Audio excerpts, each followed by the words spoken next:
உங்க குடும்பத்தில் உங்களுக்கு ஒரு அங்கீகாரம் கிடைக்காம இருக்கலாம்.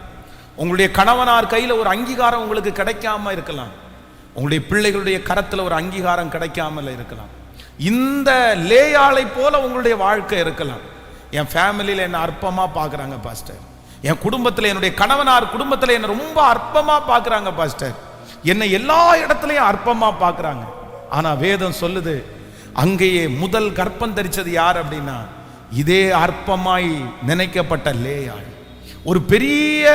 ஒரு மிகப்பெரிய வம்சத்தை பெற்றெடுத்தது யார் அப்படின்னு சொன்னா அந்த லிஸ்ட்லையும் முதல்ல வர்றது லேயாள் தான். அதே போல பிதாக்களுடைய கல்லறையில் அடக்கம் பண்ணப்பட்டது யார் அப்படின்னா இந்த லேயாள் தான் அடக்கம் பண்ணப்படுறாங்க. அப்ப நான் நம்புறேன், உலகம் அற்பமா நினைச்சாலும் ஆண்டவருடைய பார்வையில நீங்க விசேஷமானவர்கள். ஏசப்பா பார்வையில நீங்க விசேஷமானவர்கள். உங்க குடும்பத்தினுடைய பார்வையில நீங்க அற்பமா தெரிஞ்சாலும், கணவனாருடைய பார்வையில நீங்க அற்பமா தெரிஞ்சாலும், கர்த்தருடைய பார்வையில நீங்க ரொம்ப ஸ்பெஷல். கர்த்தர் உங்களுக்கு ஸ்பெஷலான ஒரு இடத்தை கர்த்தர் வச்சிருக்கிறார்.